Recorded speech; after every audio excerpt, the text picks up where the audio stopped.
So I think without further ado, I'm going to introduce Willie Cole. He is our keynote speaker. He lives and works in New Jersey and is an artist, and he's going to tell you everything else about his work. He'll speak for himself. Thank you.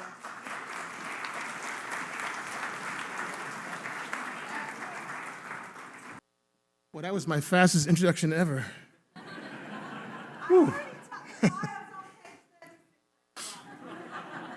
So I am really pleased to be here. Thank you for the opportunity.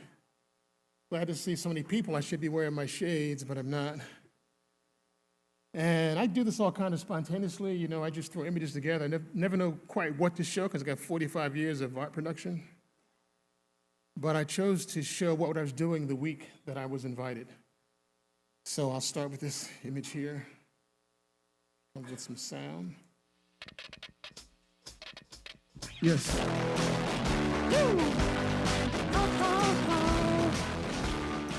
Now, if this was a rock concert, this image would have been playing when I came on the stage.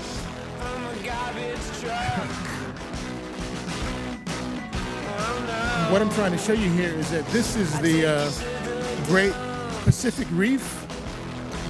The Great Pacific Reef. Is that better? Which is a island made of garbage that's in the middle of the Pacific Ocean. It's the size of Texas. And somehow my work has bridged this gap between the environment, recycling, and just creative living in general. I even received a recycling award from Morris County, New Jersey about 10 years ago. And my whole experiment with this recycling, at least at this level, began in New Jersey at Grounds for Sculpture when they gave me an opportunity to do an exhibition in one of their indoor spaces. And I decided to make that work out of water bottles. So I've seen a lot of work out of water bottles, which I had never seen until I started doing it, but I know it was out there. But I am working to create a unique approach to it. And here you see me in my studio, not dancing, not conducting an orchestra, but threading about 2,000 bottles onto 100 feet of 12-gauge galvanized steel wire. Because the things that I make require lots of bottles, and those bottles have to be threaded like this. So here we got a few hundred feet of bottles in my front yard. This is like a detail of the yard and the bottles. Once I get them together like that, then I'm able to bundle them together into strips. I usually cut them down to 14 feet or 8 feet, depending on what I'm making. And I end up with sheets. Actually, you know, I think a lot of my sculptures have been inspired by jewelry making because I used to say that I was a graphic designer on vacation, but I may be an illustrator on vacation too because my major in school was graphic design and illustration. And I started doing sculpture because I took a jewelry making class at the Newark Museum. So my sculpture approach is very much like jewelry making. So I'm actually threading beads on a string by threading bottles on a wire, then laying those strings side by side and weaving them across to make sheets. And then from the sheets, I can make rolls. And from those rolls, anything is possible. Like in this installation here, those rolls are unrolled to make these curtains. So this is actually 2 rooms that are 15 feet by 15 feet with a 3-foot hallway in the middle and a chandelier in each room. Each chandelier is 3,000 bottles. I think the walls probably made another 5,000. And this is a firehouse in the city of Newark. And this is the chandelier process in progress in the front yard of my house. The hardest part is transporting them, though, because they have to be hung in a crate where they're actually hanging in the crate. So I'm kind of reworking that now. But to make it not just recycling, but to touch on other topics, I've been inserting photos in the chandeliers. This is a detail of a chandelier that was made for a show at Grounds for Sculpture in New Jersey. And it actually came from a dream. I had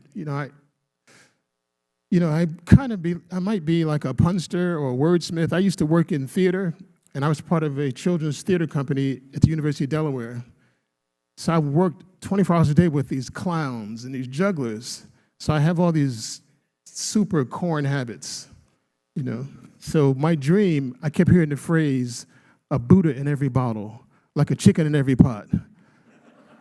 So in this chandelier, I put a Buddha in every bottle. And it had meaning because the bottles reflected light. You know, Buddhism, as all religion, is a kind of a light. You know, it illuminates your mind, it opens you to a greater world.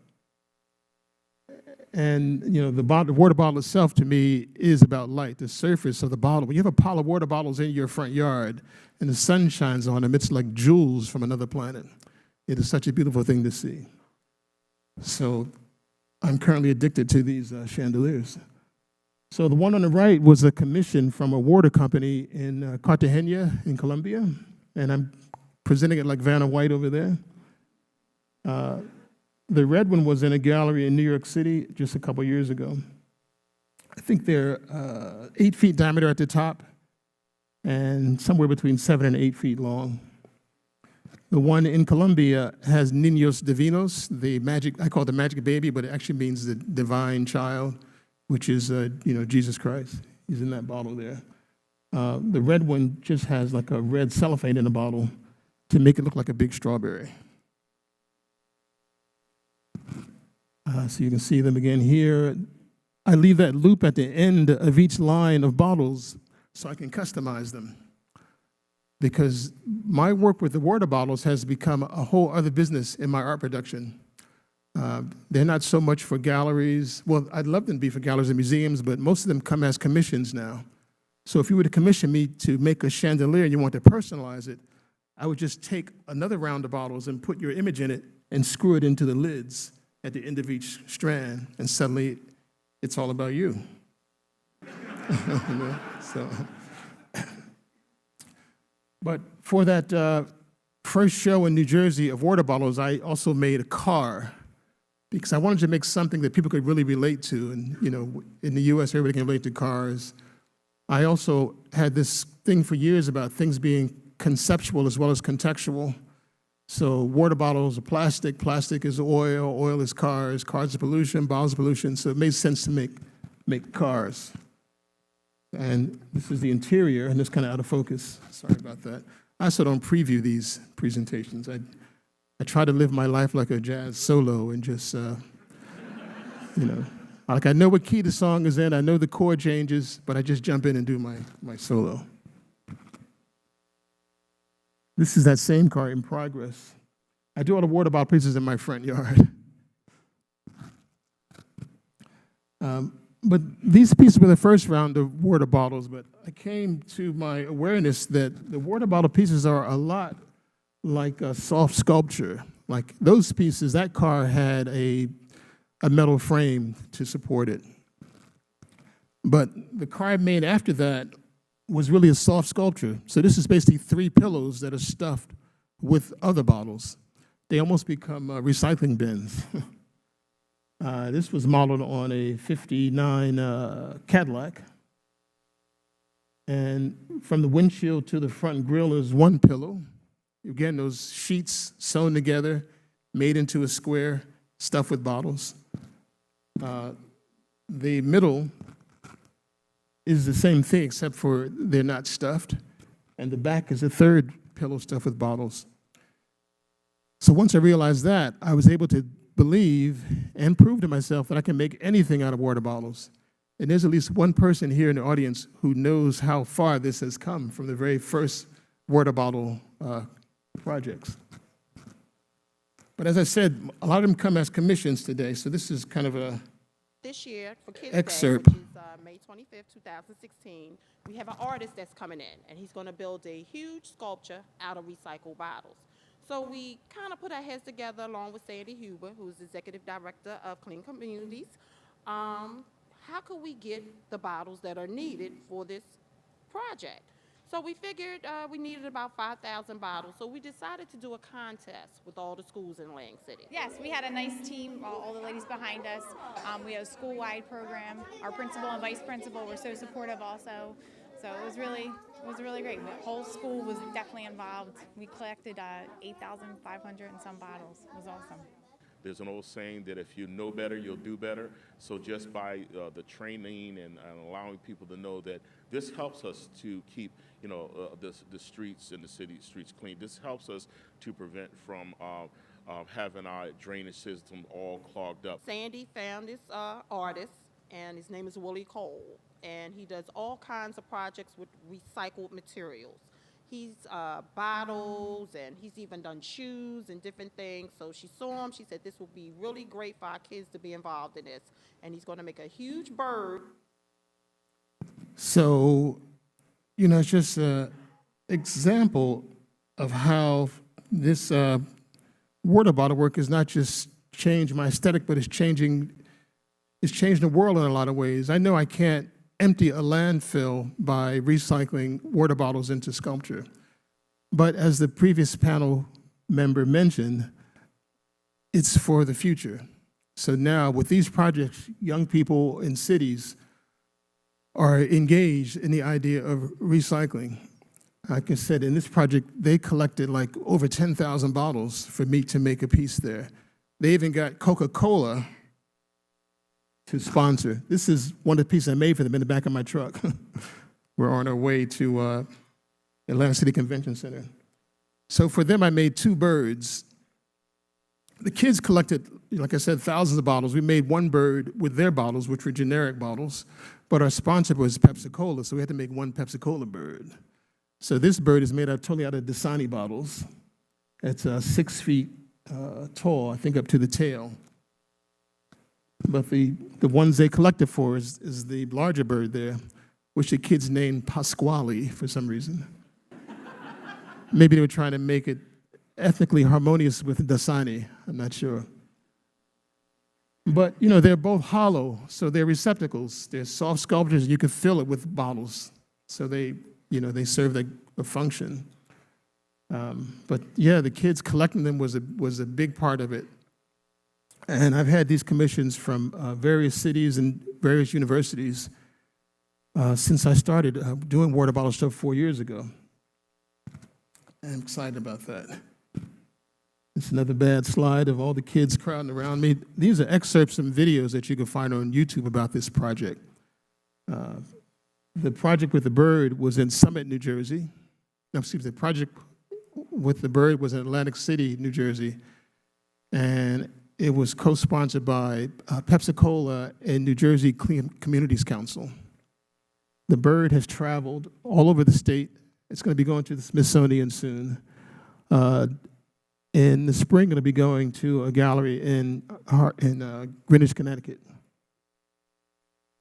But this is the water project that was sponsored by Summit, New Jersey.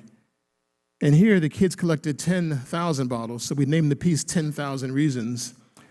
And me and my team there, we made I forget the height, but a super tall tornado out of water bottles.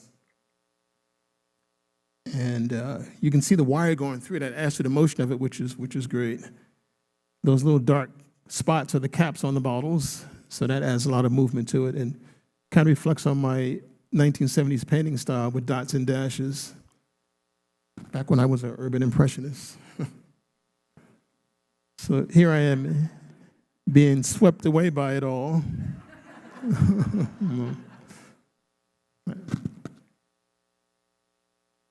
So you can get a sense of scale. You see the people in the cars down below. This was a temporary sculpture. It was just there for 1 year.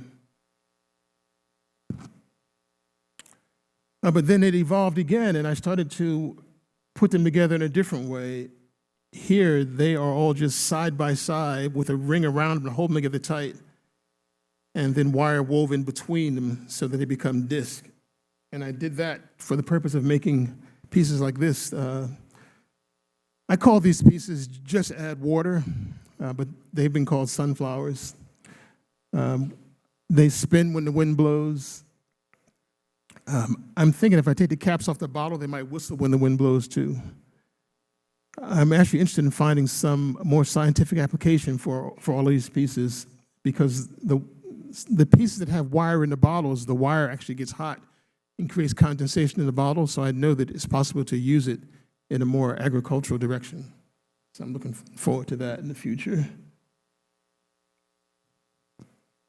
And it looks different times of day.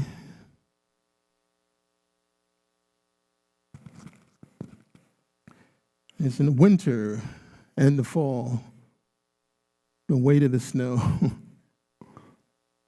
So they evolve like real flowers. In fact, when this occurred, I said, okay, so maybe these are, I think they're called perennials. We have to replant them every year. Or is that annual? I don't really know. But they evolved one more time when I went to Hawaii 2 years ago. And I visited this garden, a beautiful garden of flowers, and I saw it as like crushed water bottles.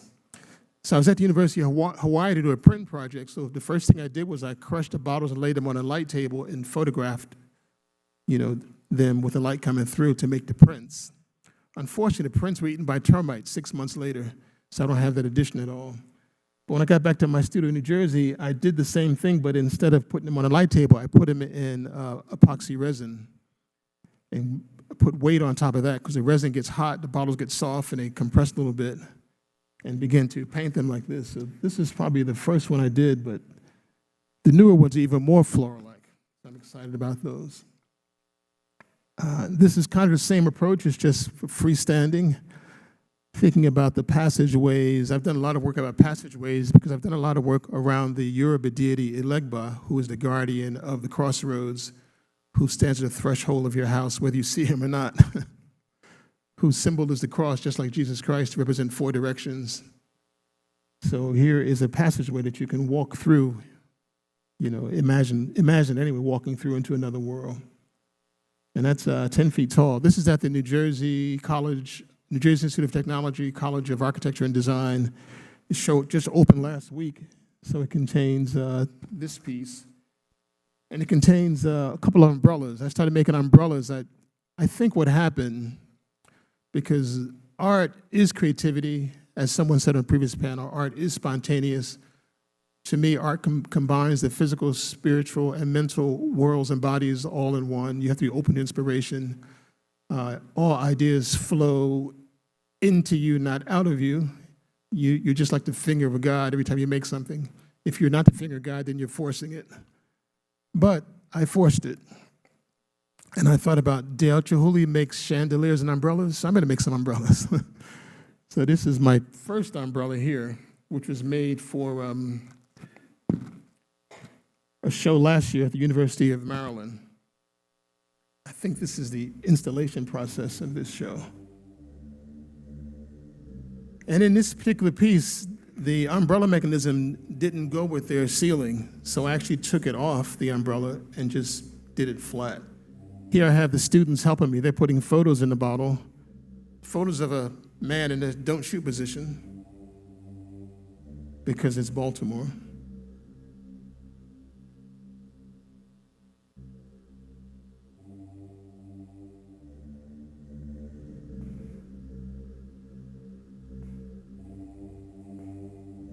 This is 28 feet in diameter.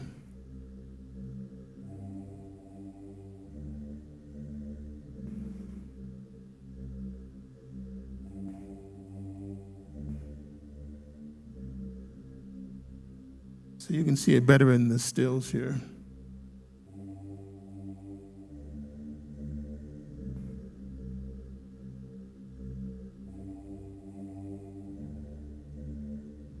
This is what I did all of last summer, 2016.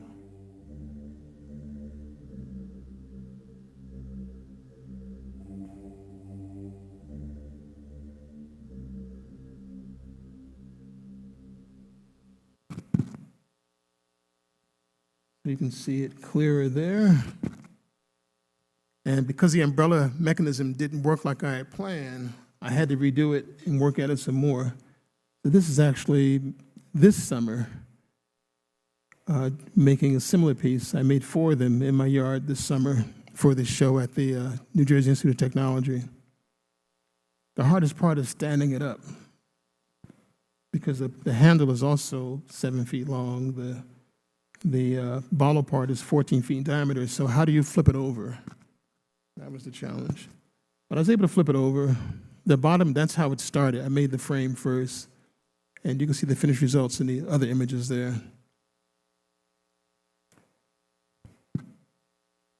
And of course, I had to go back to doing the Willie Cole thing and making a mask. So here I made a mask out of crushed bottles, and I use that as a segue to a brief section about the recycling of the shoes. So I don't know how many of you know who I am or what my work is about, but I've gone from being Willie the Scorch to being Willie Schumacher and to being in the bottle. So here I am as Willie Schumacher. This is actually a shoe cobbler in Brazil. We share some inspiration, I imagine. And these are some of the pieces I've made over the past few years with shoes. So, and the shoe pieces and the iron pieces is what got me the recycling awards. But I try to think of every object as more than what it looks like, but also what's associated with it. I do a lot of word association here. So, you know, women wear shoes. I feel a man's wife should be his best friend.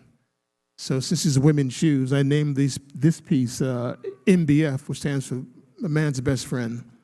And because a man's best friend is also a dog, and unfortunately in pop music, they use a female dog term to describe women. It just all kind of came together. Where should be a dog? So that's man's best friend. This is a close-up of Leshinde Angelou. I have a collector who purchased this piece, and it was called Man's Best Friend, but she said, oh, no, let's call it Leshinde Angelou, because she was a big Salvador Dali fan. So, you know, I said, sure. So, because once the name of the piece doesn't even live other than on the wall of a museum. Once it's in your house, you know, I mean, you can bring it up in conversation. I guess she needed to have that little French phrase in her conversation. So it's Leshinde Angelou. But I like this piece because of the negative space around the eyes there. I hadn't done that before, to use space to make suggestion as opposed to using solid form. And I look at some of your faces, and I just want to say that, you know, again, I've had several titles. I was a painter and an illustrator in the 70s, computer graphic artist from 79 to 82. And then I lost my computer job and decided to become an artist because I had a scholarship from the federal government called unemployment. So I spent that year just making art. And I started doing sculpture around 1987 after taking a jewelry class at the Newark Museum. And I thought of my sculpture as high-tech primitive art because I was finding materials that were used in the building trade from construction sites, actually raiding construction sites. You know, I know I can't get arrested for it all these years later, but, you know, I had stole scaffolding to have in my studio because I needed to have that, and a lot of pipes and wood and everything. Me and a team of artists in Newark, we call those events art attacks. So we would attack these construction sites to get materials. So it was high-tech primitive art. But after a while, you know, it changed, and it became to be more about perception for me.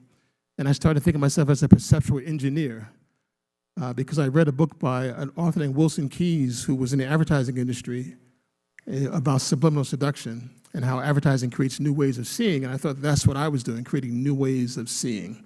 I started to think about phrases like Groucho Marx quote, "Are you going to believe me or your lying eyes?"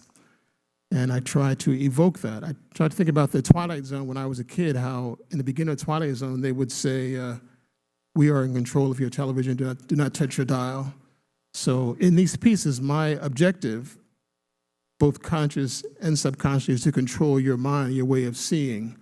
I think about the higher faculties of the mind, which would be perception, reason, imagination, intuition, memory, and will. And I look to invoke those in me and you. So your memory makes you see one thing. My will makes you see something else.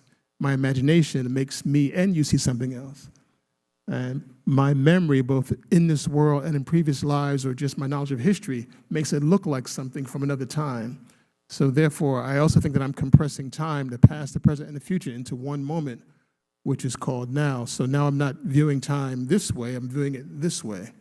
Actually, I think this is the way that dreams work, because you can be asleep for 10 minutes and have such a long dream. It's because in your dream time, it's stacked up this way. So that's what I employ with these things here. So it became perceptual engineering, and I tried to convince my dealer that it was a new kind of minimalism called minimal maximalism, because it's a single object multiplied. I mean, it's what Carl Andre is doing too, and they call that minimalism. But I think because it's so figurative, she didn't quite buy that. So I'm still working on it for that one. This is called Harriet with the Fire in Her Eyes. This is actually the first shoe mask that I made. It's actually my first wife's name was Harriet, and she was a beast. So it's Harriet with the Fire in Her Eyes. This one is Soul Brother #1, because I'm a big James Brown fan. And the great thing about this one, though, is that in this one, it took me months to discover that I could use each heel as a tooth. It took me months to do that, and then years to break away from it.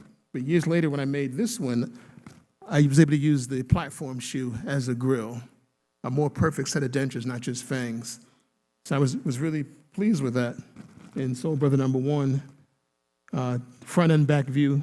The back view is my memory or my awareness of West African traditions, where the Ibeji twins are the guardians of children in the Yoruba tradition. So I see that as two figures, the white beard in the face, they were in black pointed hats. So that's what's behind the Soul Brother. This is Soul Brother #2. These are the only ones I've named with males also, but I couldn't resist because of my experience in children's theater. I love the double entendre. So SOLE, soul of the shoe, soul of the sun, soul of the body, and of course, soul of music all adds up for me. This one's called Mousy because it looks like a mouse to me. I think it's because where I live now, there's so many deer. It kind of looks like a deer as well. This one was Zebra Town mask. Zebra Town, I found out, is a name used to describe a town that has many mixed race relationships. So in the studio, I have all my shoes divided by color and shape. So this is from my black and white collection.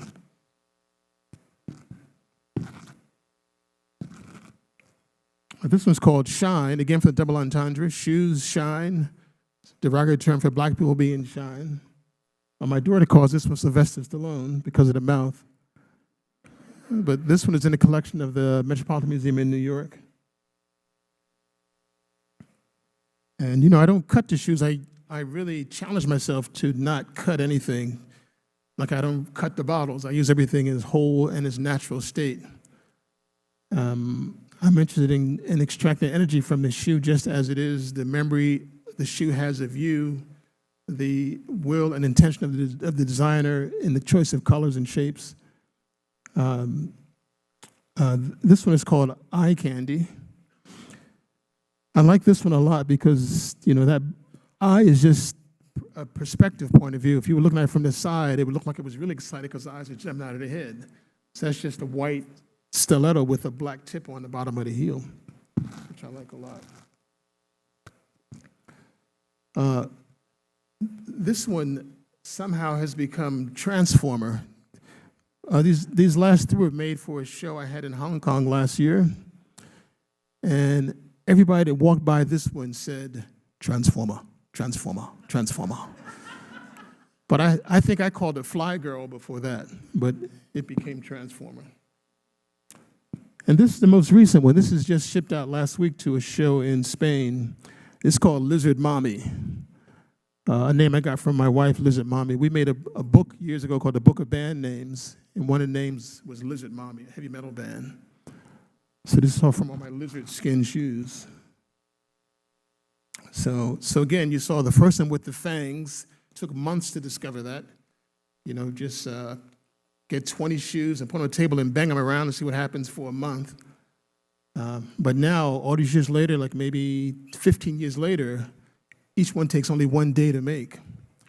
So I know for the artists here, maybe you can understand how that happens. It's either about knowing, understanding, or acceptance, or maybe a combination of all three. But lately, I think that knowing is like the highest level of awareness. Like a lot of people think that faith is high, but beyond faith is knowing. This is called the soul sitter because of, again, the shoe sole and its sitting, of course. I also recognize that art historians and writers about art love it when you quote, just like in music. If you're listening to, like, say, McCoy trying to play a piano solo, in the middle of that solo, you hear, like, I got rhythm. It's a quote. It jumps out at you. He's not playing that, but you hear those down, down, down, down, and you catch it. So I think in the art world, quotes are also very powerful. So, I'm quoting Rodin here by showing somebody sitting, and it makes you think, or it makes you recall the thinker. So again, remember I said perception, reason, imagination, intuition, memory, and will. This is triggering your memory. So this is bronze. This is 6 feet tall. This is in the city of Atlanta, but also in the Newark Museum. This shot was taken at the Foundry. It was made in Union City, Georgia. I do them in editions of 7. So I always do black and white, but I do the Louboutin red sole as well. So this is the white sole sitter here. Now this was first made, of course, as regular size shoes in 3 sections. So I had it in the studio for a while just as a toy for me. So I could have it like this, I could have it like this, I could have it like that, depending on how I felt each day. But after a while, my dealer said, you should make it permanent so we could sell it. Because, the bottom line is, it is a business, especially for me. This is the downtown goddess. I'm not sure why I gave it that title, but I know why I gave it that look. So again, I am riffing on memory and labels that are associated with females. Of course, I'm riffing on tribal art as well, but those ears could be bunny ears. They could be the ears of a shaman headdress. This is the first one I made that stood upright. You can see, I'm going to take a chance and walk over there and just talk loud for a minute.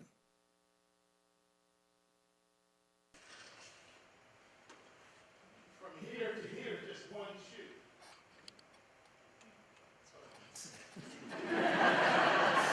Because to me, that was pretty amazing. What happens is as women may know or may not know, that every shoe has a metal bone, what I call a bone in it, like a flat metal strip on the bottom. So once you take that out, it's shoe origami time. So I took it out, and it's fun to sit around. Like when I was a kid, my great-grandfather had a chicken farm in New Brunswick, New Jersey, back when it was very rural, and he also had a vegetable garden. And we would all sit around a basket and shell peas and have conversation. I don't know what that means, shelling peas, kind of snapping them and taking them out of their skin, filling the basket. So this is the same way, me and 3 assistants sitting around a basket deboning high-heel shoes. So we did there. This is called Neoshinufo because I have a Sinufo sculpture in my personal collection from West Africa, and this composition comes from that. And this is also bronze. This bronze is actual shoe size, though, unlike the soul sitter, which was enlarged. And these shoe pieces have inspired me to do animation. This is an animated shoe sculpture here. When I made this piece, it was on the pedestal in my studio, and it looked like it wanted to fly. So I decided to make an animation of it. He's called Shoe Fly, of course.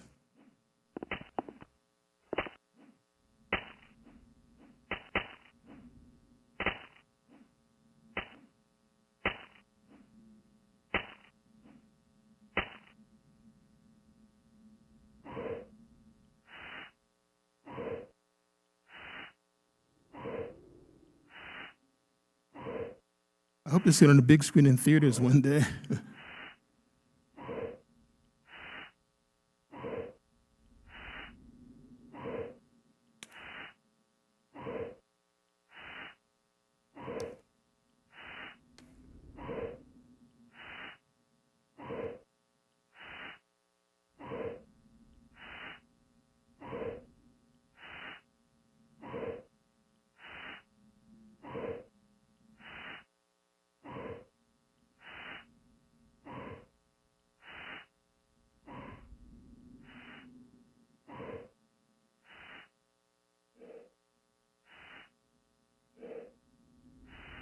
I have it in several forms. I have it as a children's story, I have it as a video game, and I have it as a feature-length film, but all just written out. And the shoe fly is the thing that flies in woman's ear to encourage her to buy more shoes.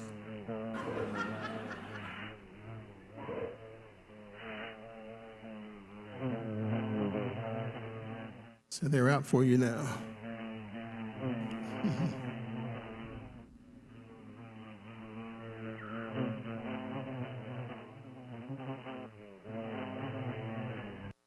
Thank you very much.